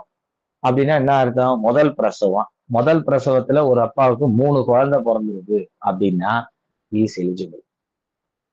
4 குழந்தை பிறந்திருக்கு, எலிஜிபிள். முதல் பிரசவத்துல 2 குழந்தை பிறந்திருக்கு, 2 பெண் குழந்தை, 2 பெண் குழந்தைக்கு அக்கௌண்ட் ஓபன் பண்ணிட்டாங்க. 2வது பிரசவத்துல திரும்ப ஒரு குழந்தை பெண் குழந்தையே பிறகுதுன்னா நாட் எலிஜிபிள். முதல் பிரசவத்துல ஒரு குழந்தை பிறந்திருக்கு, எலிஜிபிள், ஓபன் பண்ணிட்டீங்க. 2வது பிரசவத்துல multiple birth, it may be twins, triplicate, quarter plate, எப்படி வேணாலும் இருக்கலாம். சரியா? ட்ரிப்ளெட்டா இருக்கலாம், குவார்டர் பிளேட்டா இருக்கலாம், 3 குழந்தையோ 4 குழந்தை இருந்தா கூட சரி. 4 பெண் குழந்தை, முதல் பிரசவத்துல ஒரு பெண் குழந்தைன்னா அப்ப 5 அக்கௌண்ட் கூட இஸ் எலிஜிபிள். இப்போ நீங்க 2 கண்டிஷனை பார்க்கணும். சர்வைவிங் சில்ட்ரன் 2 இருக்கான்னு பார்க்கணும். அதாவது வந்து 2 அக்கௌண்ட் அவர் ஓபன் பண்ணிட்டு இருக்காரான்றதையும் பார்க்கணும். என்ன ஆர்டர் ஆஃப் பர்த்ங்கிறதையும் நம்ம செக் பண்ணோம். சரியா? ஸோ ஃபர்ஸ்ட் ஆர்டர் ஆஃப் பர்த்தா இருந்து 2க்கு மேல 2 குழந்தை இருந்தாலும் சரி, 2க்கு மேல இருந்தாலும் சரி, அதோட முடிஞ்சுது. சரியா? இது வந்து ஒரு விதி விலக்கு. என்னென்ன ப்ரூஃப்லாம் வேணும்ன்றதெல்லாம் யூ நோ வெரி வெல். அதெல்லாம் தெரியும். Next minimum maximum. இப்போ வந்து முக்கியமானது ஒரே ஒரு பாயிண்ட், அது என்னென்ன தேவைன்றது டாக்குமெண்ட்ஸ்ல லாஸ்ட் பாயிண்ட் பாருங்க. அதான் birth certificate compulsory, Aadhaar card இப்போ கம்பல்சரி இல்லாம Aadhaar without birth certificate you cannot able to open the account. இப்போ மல்டிபிள் பர்த்தா இருந்ததுன்னா ஒரு அஃபிடவிட் ஒண்ணு வாங்கணும். அலாங் வித் பர்த் சர்டிஃபிகேட் நீங்க வந்து ஒரு நோட்டரி பப்ளிக் கிட்ட போய் ஒரு அஃபிடவிட் வாங்கி இது இத்தனை டெலிவரியில இத்தனை குழந்தை பிறந்தது உண்மை அப்படின்னு சொல்லிட்டு நீங்க அந்த அஃபிடவிட்டையும் சப்மிட் பண்ணா மட்டும்தான் இந்த மோர் தேன் 2 அப்படின்றது எலிஜிபிள் ஆகும். இது ஒரு முக்கியமான பாயிண்ட். நெக்ஸ்ட் வந்து என்ன மினிமம் மேக்ஸிமம் 250 ரூபாய் மினிமம், மேக்சிமம் அதே 1.5 லட்சம் தான். இப்போ வந்து ஒரு அப்பாவுக்கு வந்து ஒரு பெண் குழந்தை இருக்கு, அவரே பிபிஎஃப் அக்கௌண்ட் ஓபன் பண்ணலாம், அவரே வந்து எஸ்எஸ்சி அக்கௌண்ட் ஓபன் பண்ணலாம், அவரே இதுல 1.5 லட்சம் அதுல 1.5 லட்சம் கட்டிக்கலாமான்னா தாராளமா கட்டிக்கலாம். ஆனா அவருடைய இன்கம் டாக்ஸ் எக்ஸம்ஷனுக்கு மேக்சிமம் 1.5 லட்சம் தான் காட்ட முடியும். ஆனா இங்க வட்டி வாங்குவதற்கு எந்த தடையும் இல்லை. இது தெரிஞ்சுக்க. நிறைய பேர் வந்து இல்ல இதுல 75 அதுல 75 அப்படிலாம் இல்லை, இதுல 1.5 அதுல 1.5 கட்டிக்கலாம். நெக்ஸ்ட் இதே மாதிரி பிபிஎஃப் மாதிரியே தான் எத்தனை நம்பர் ஆஃப் டெபாசிட்டும் கட்டிக்கலாம். மேக்சிமம் அமௌண்ட்டுக்கு மட்டும்தான் தெர் இஸ் எ சீல். கட்டாத விடுபட்டு போன வருடங்களுக்கு 50 ரூபாய் பெனால்டி வாங்கணும். அது எப்படி வாங்கணும் அப்படின்னா, ஒரு 4 வருஷம் ஒருத்தர் விடுபட்டு போச்சுன்னா 4 வருஷத்துக்குரிய சந்தா தொகை 250 பிளஸ் 4 வருஷத்துக்குரிய பெனால்டி ஒரு 4 × 50 200 450 பிளஸ் அந்த வருஷத்துக்குரிய சந்தா தொகை வாங்கணும். சரியா? 4 வருஷத்துக்கு 250 1000, 4 வருஷத்துக்கு ஒரு 50 200 1200. என்ன பாத மகாராஜன் 4 வருஷத்துக்கு 4 வருஷத்துக்கு வந்து 1000, 4 வருஷத்துக்கு ஒரு 50 ரூபாய் பெனால்டி தொகை 1200, அந்த வருடத்திற்கு உரிய ஒரு 250 சந்தா தொகை. ஸோ 1450 rupees அவர் கட்டணும். இதுதான் வந்து அப்படிதான் சந்தா தொகையை வாங்கணும். விடுபட்டு போன கணக்க, அதாவது வந்து ஒரு டிஃபால்ட் அக்கௌண்ட்டை எப்படி ரிவைவ் பண்ணணும் அப்படின்றது இது ப்ரொசீஜர். அதே மாதிரிதான் ஜஸ்ட் லைக் பிபிஎஃப் அதே மாதிரி 15 years பே பண்ணணும். இதுக்கும் பிபிஎஃப்க்கு என்ன வித்தியாசம்னா, பிபிஎஃப் 15 வருஷம் ஆனவுடனே முடிஞ்சிடும், இதுல முடியாது.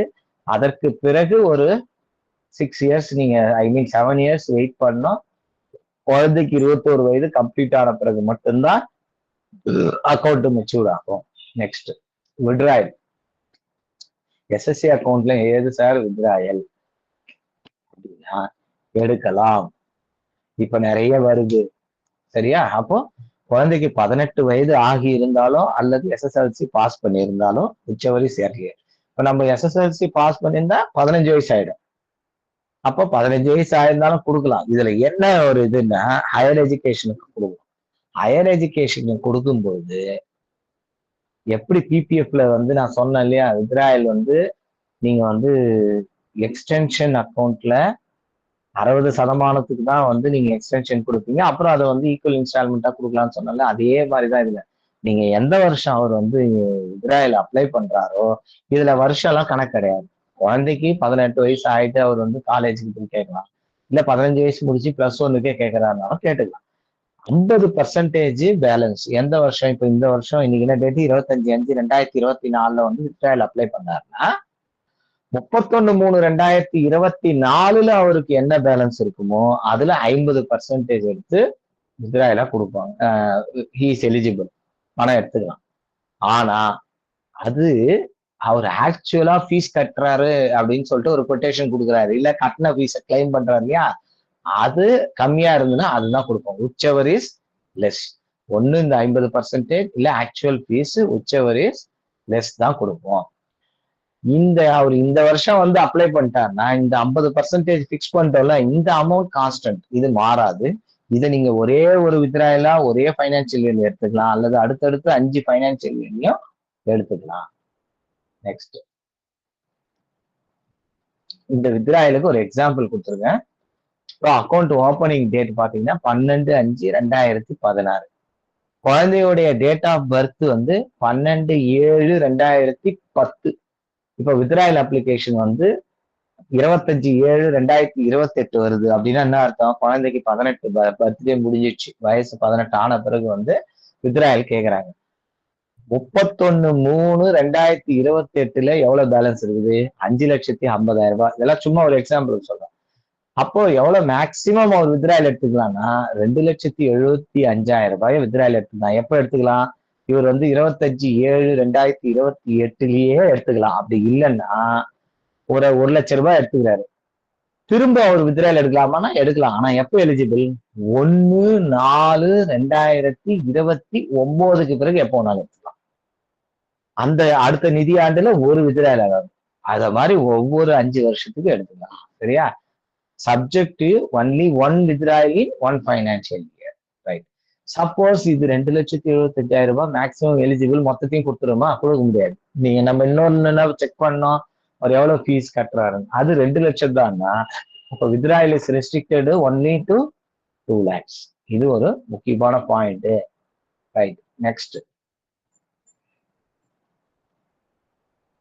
இந்த ஸ்லைடு ரிப்பீட் ஆகும். நெக்ஸ்ட் வந்து ப்ரீமெச்சூர் க்ளோஷர்.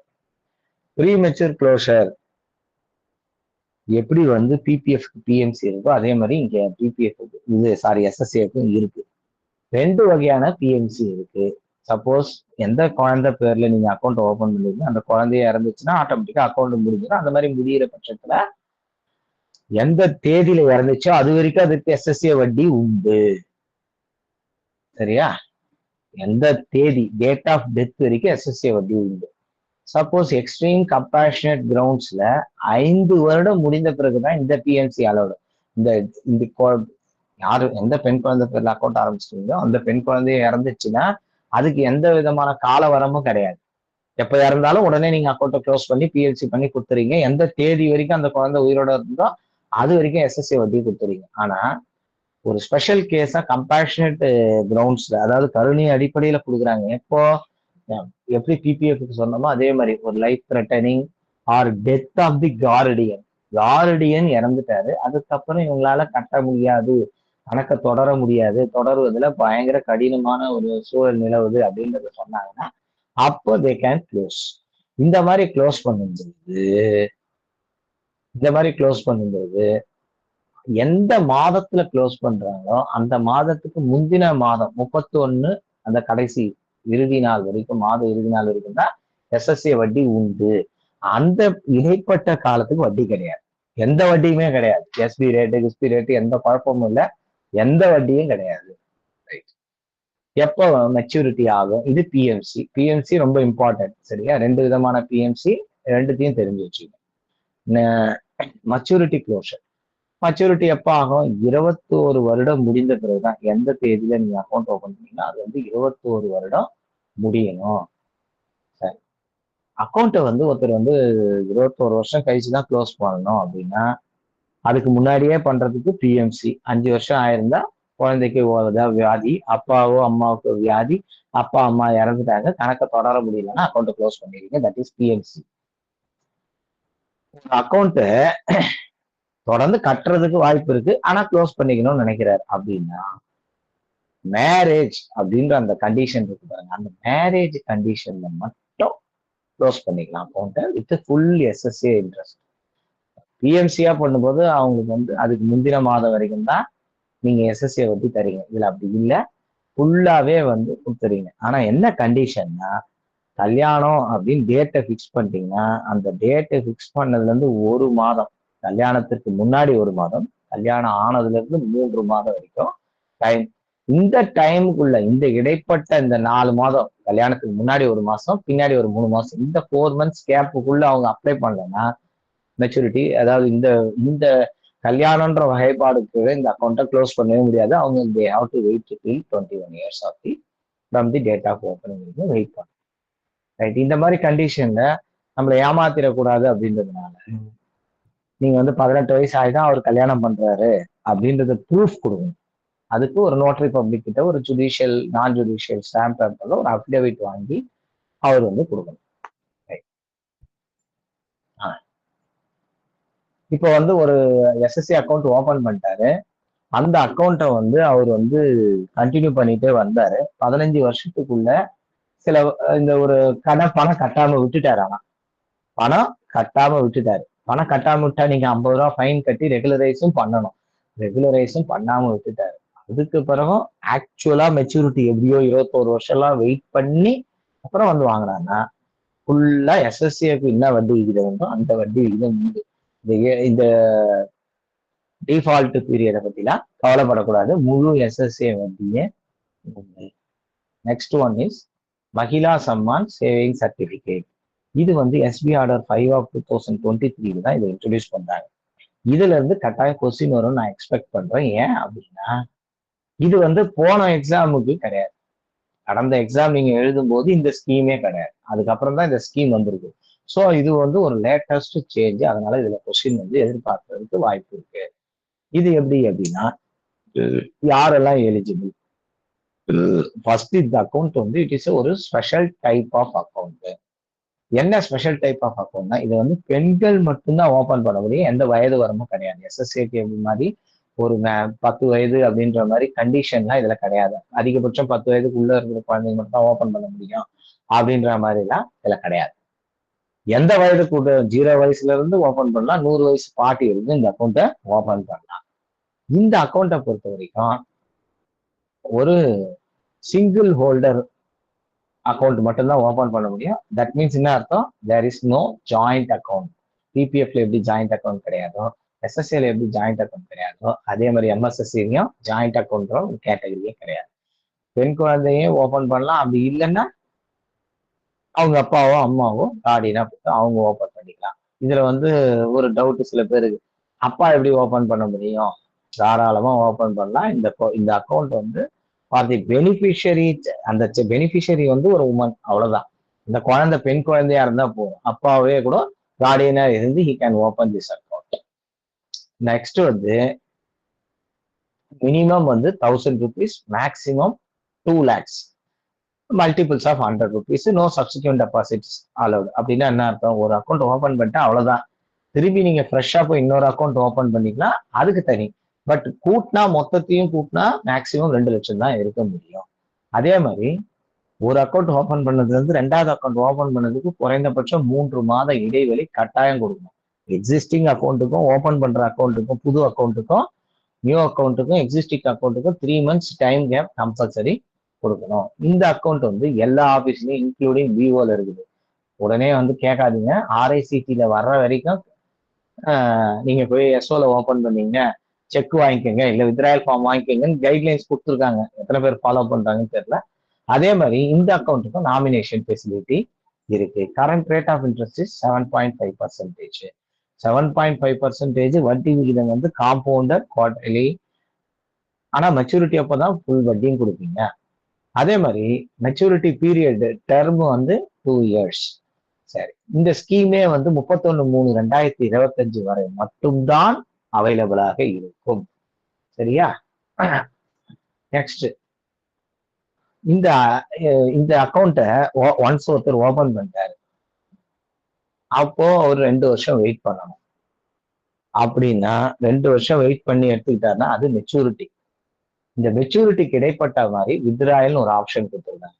என்ன வித்ட்ராயல் ஆப்ஷன்னா, 1 வருடம் கழிச்சு அவரு, அதாவது கணக்கு துவங்கினதுல இருந்து 1 வருஷம் கழிச்சு அவரு போட்ட பணத்துல வித்ட்ரா பண்ணிக்கலாம். முழு பணத்தை வித்ட்ரா பண்ணிக்கலாம்னா பண்ண முடியாது. 40% வரைக்கும் வித்ரா பண்ணிக்கலாம். ஒரே ஒரு வித்ராயல் தான் அளவு. ஒரு ஃபைனான்சியல் இயருக்குலாம் இல்லை.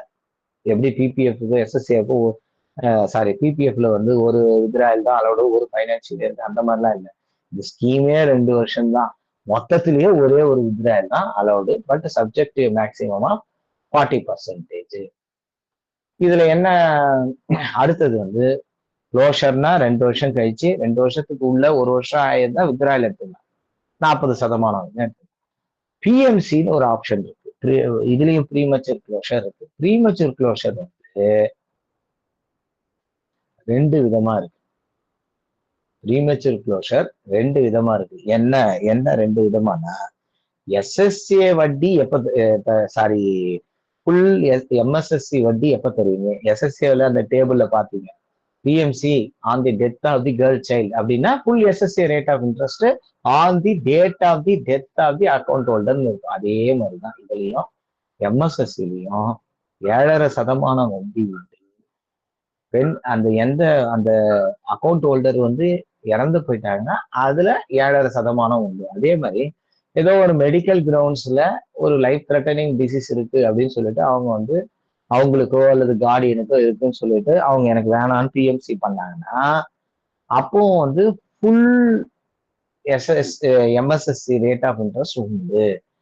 இது வந்து இந்த கண்டிஷன்ல தான் ஒண்ணு அந்த எம்எஸ்எஸ்சி ஹோல்டரோ இறந்து போயிடணும் அல்லது லைஃப் த்ரெட்டனிங் டிசீஸ் இருக்கும் அப்படின்ற இந்த கண்டிஷன் இருந்தா ஃபுல்லா 7.5% கொடுத்துறாங்க. ஆனா இதுக்கு எந்த டைம் பீரியடும் கிடையாது. இன்னைக்கு அக்கௌண்ட் ஓபன் பண்ணல, அடுத்த மாசமே வந்து அவங்க இறந்து போயிட்டாங்க அப்படின்னா தாராளமா வந்து can close that account. Next எல்லாருக்கும் காமனா எந்த கண்டிஷனும் இல்லாம டைம் மட்டும் ஒரு கண்டிஷனை வச்சிருக்காங்க. 6 மாசம் கணக்கு ஆரம்பிச்சிருந்து 6 மாசம் ஆனா யார் வேணாலும் இந்த அக்கௌண்ட்டை பிஎன்சி பண்ணி முழுமையா பணத்தை எடுத்துக்கலாம்.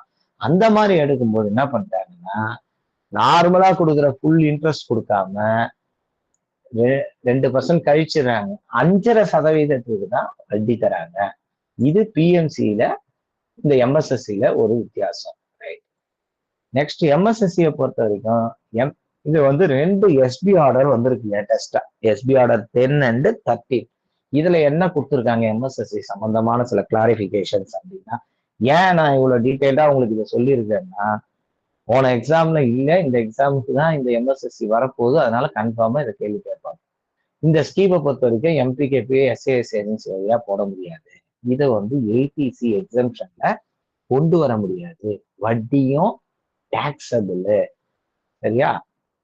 அப்புறம் இப்போ வந்து ஒரு ஒரு அம்மா இருக்காங்க, அவங்களுடைய பெண் குழந்தைக்கு இந்த எம்எஸ்எஸ்சி ஓபன் பண்றாங்க. 2 lakhs கொடுத்து ஓபன் பண்ணிட்டாங்க. அந்த பெண் குழந்தைக்கு இவங்க தான் கார்டியனா இருந்து ஓபன் பண்ணிட்டாங்க. இப்போ அந்த அம்மாவே வந்து eligible to open MSSC account. ஆனா 2 லட்சம் பெண் குழந்தை பேர்லயே ஓபன் பண்ணிட்டாங்க. இவங்க சீட்லயே தான் 2 லட்சம் ஓபன் பண்ணிக்கிறாங்க அப்படின்னா அப்படி கிடையாது. இந்த லிமிட் 2 லட்சம்ன்றது ஒரு இண்டிவிஜுவலுக்கான லிமிட் தான். அதனால நீங்க வந்து அம்மா ஒரு மைனர் கேர்ள் ஓபன் பண்ணிட்டாங்க, கார்டியனா அவங்க அம்மா ஓபன் பண்ணிக்கிறாங்க, திரும்பவும் வந்து அவங்க அம்மா அவங்க பேர்ல 2 லட்சத்துக்கு தாராளமா ஓபன் பண்ணிக்கலாம் அப்படின்னு சொல்லிட்டு எஸ்பி ஆர்டர் 10ல கிளியரா கொடுத்துருக்காங்க. நெக்ஸ்ட் இந்த எம்எஸ்எஸ்சியை பொறுத்த வரைக்கும் டிடிஎஸ் இஸ் அப்ளிகபிள். சாஃப்ட்வேர்ல ப்ரொவிஷன் கொண்டு வந்துட்டாங்க. TDS is applicable for the MSSC account. இப்போ ஒரு ஒரு அம்மா அவங்க எம்எஸ்எஸ்சி அக்கௌண்ட் ஓபன் பண்ணிட்டாங்க. அவங்க சீனியர் சிட்டிசன் அக்கௌண்ட்டும் வச்சிருக்காங்க அப்படின்னா அவங்க ஒரு மூத்த குடிமக்கள். அவங்களுக்கு அவங்க வட்டியா வாங்குற எல்லா வட்டி விகிதத்துல 50,000 தாண்டா. நம்ம சீனியர் சிட்டிசன் ஸ்கீம் பார்க்கும்போதே பார்த்தோம், வட்டியா 50,000 கடக்கும் போதே அவங்களுக்கு வந்து டாக்ஸ் எலிஜிபிள். இது அந்த வட்டியா 50,000 அப்படின்ற இந்த கேட்டகரியில இதையும் சேர்க்கிறாங்க. மற்ற இண்டிவிஜுவல்ஸுக்கு 40,000 வரைக்கும் வட்டியில இருந்து வருமான வரி விலக்கு வழங்கப்பட்டிருக்கிறது. அதனால டாக்ஸ் டிடக்ஷன் அட் சோர்ஸ் அப்படின்றது ஒரு புது கான்செப்ட் நமக்கு. அது இது எலிஜிபிள் எஸ்பி ஆர்டர் 13. நெக்ஸ்ட் இதற்கு பிறகு வந்து இன்னொரு ஒரு ஸ்கீம் ஒண்ணு புதுசா நமக்கு வந்திருக்கு. இதை பத்தி நம்ம அந்த அளவுக்கு வந்து தெரிஞ்சுக்கல. என்னது அப்படின்னா பிஎம் கேர்ஸ் ஃபார் சில்ட்ரன் அப்படின்னு ஒண்ணு இருக்கு. இது எப்போ அப்படின்னா நெக்ஸ்ட் ஸ்லைடு போப்பா. இது எஸ்பி ஆர்டர் 33 ஆஃப் 2021 வருது. இந்த ஸ்கீம் எப்பத்துல இருந்து நடைமுறைக்கு வருது அப்படின்னா 6/10/2021 இருந்து இந்த ஸ்கீம் நடைமுறையில இருக்குது. என்ன இந்த ஸ்கீம் அப்படின்னா 11/3/2020 இருந்து 31/12/2021 இந்த இடைப்பட்ட காலத்துக்குள்ள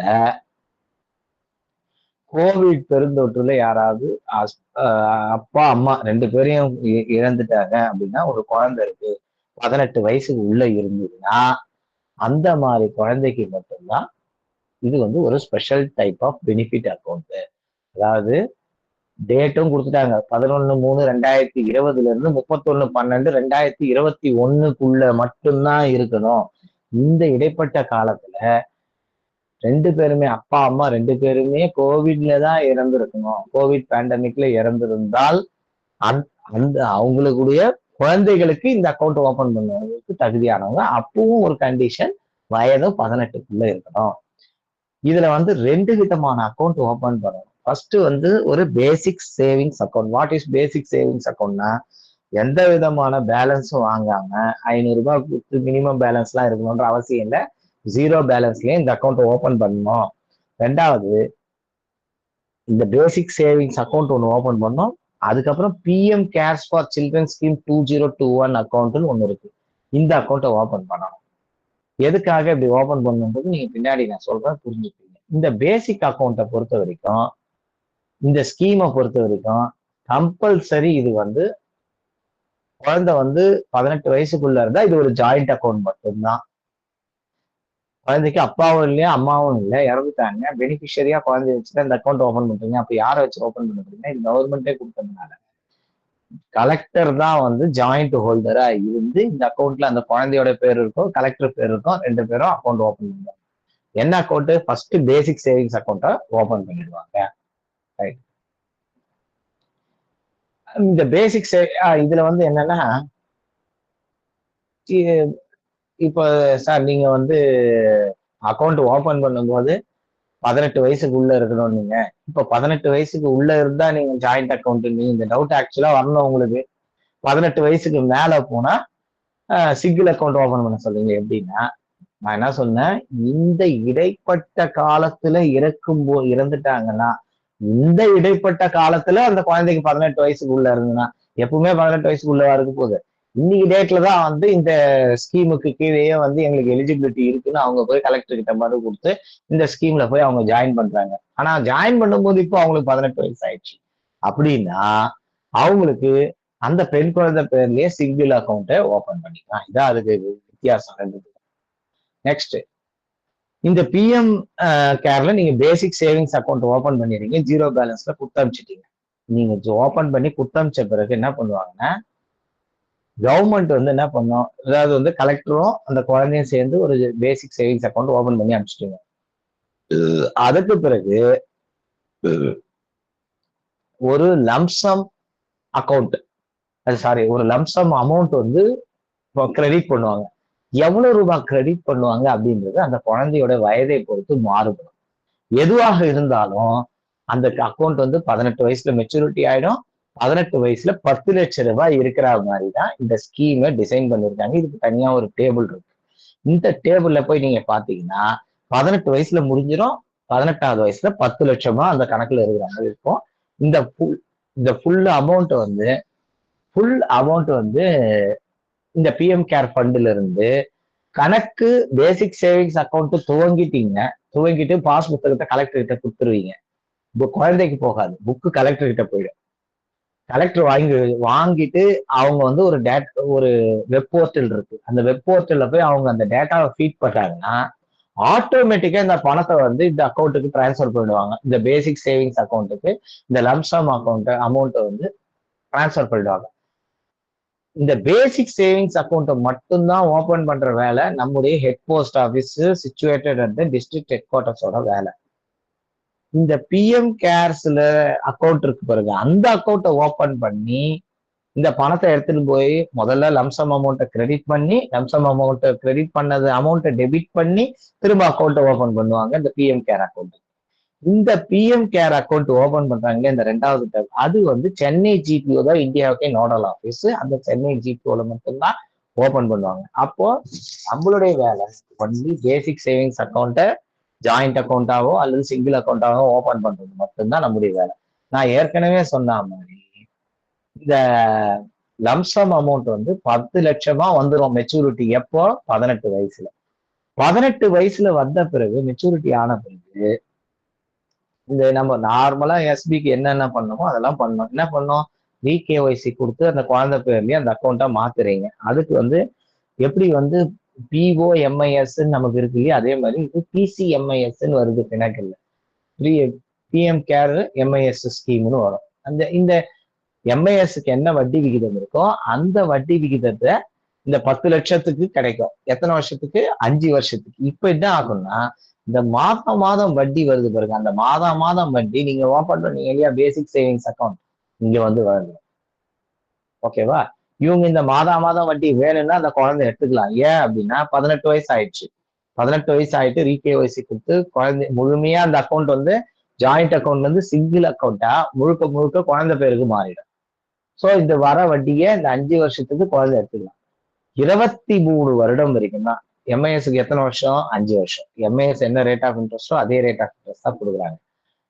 இந்த 23 வயசு குழந்தைக்கு ஆன பிறகு அக்கௌண்ட் க்ளோஸ் ஆயிடும். சப்போஸ் இவங்க வந்து க்ளோஸ் பண்ண மறந்துட்டாங்கன்னா வட்டி வர்றது நின்றுடும். அவ்வளவுதான். அதுக்கப்புறம் எந்த வட்டியும் கிடையாது. அப்படியே இருக்கும். இந்த 10 லட்சம் அப்படியே பிஎம் கேர் ஸ்கீம்லயே கண்டினியூ ஆகும். இதுக்கு எந்த இன்ட்ரெஸ்டும் கிடையாது. இந்த எம்ஐஎஸ் வட்டி வந்து பேசிக் சேவிங்ஸ் அக்கௌண்ட்ல எல்லாம் விழவே விழாது. இது ஒண்ணு இதுல வித்தியாசம். Next, nomination facility available. ஆனா முதல்ல கிடையாது. எப்போ? 18 வயசுக்கு உள்ள இருந்தா டிஸ்ட்ரிக்ட் கலெக்டர் குழந்தைய சேர்ந்துதான் இந்த அக்கௌண்ட் ஓபன் பண்றாங்க. அப்ப ஜாயிண்ட் அக்கௌண்ட் தான். அப்ப there is no nomination facility. அப்ப கவர்மெண்ட்டுக்கு தான் இது வந்து எல்லா உரிமையும் இருக்குது. குழந்தைக்கு 18 வயசு ஆன பிறகுதான் entire right of the amount is transfer to the child. இதுல வந்து பிஎன்சின்னு ஒரு ஆப்ஷனே கிடையாது. நாமினேஷன் வேணும் அப்படின்னா 18 வயசு ஆகி ரீகேஒய்சி கொடுக்குறாங்க பாருங்க, அப்போ அவங்க தே கேன் நாமினேட் எரிபடி. சரி, சப்போஸ் வந்து இந்த குழந்தை வந்து இறந்துடுச்சு அப்படின்னா, எப்போ?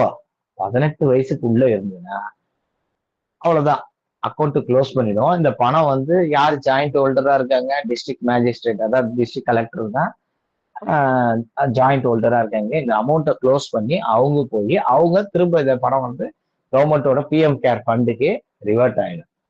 18 வயசு ஆயிடுச்சுன்னா நாமினேஷன் ஃபெசிலிட்டி நீங்க போட்டீங்க, அவ்வளவுதான். அப்போ 10 லட்சம் ரூபாயும் யார் அந்த பாப்பா நாமினேட் பண்ணிருந்தாங்களோ அவங்களுக்கு இந்த பணம் போகும். இதுதான் பிஎம் கேர்ஸ் அப்படின்ற ஒரு புது அக்கௌண்ட். இதை நீங்க தெரிஞ்சு வச்சுங்க. இது ரொம்ப ரேரா இருக்கிறதுனால இதுலயும் கொஸ்டின் கேட்கலான்றது என்னுடைய எய்ம். இதுல பேசிக் கொஸ்டின்ஸ் தான் கேட்பாங்க. எல்லா பாயிண்ட்டும் கவர் ஆயிடுச்சு ஆல்மோஸ்ட். அதனால அதை பார்த்து வச்சுங்க. அவ்வளவுதான். மீதி சர்டிபிகேட்ஸும் கிளைமும் will go for another class. Okay தலைவரா, சரி, அடுத்த கிளாஸ்ல சந்திப்போம். Thank you everyone. நெக்ஸ்ட் வென்ஸ்டே நம்ம will meet next Wednesday. Okay.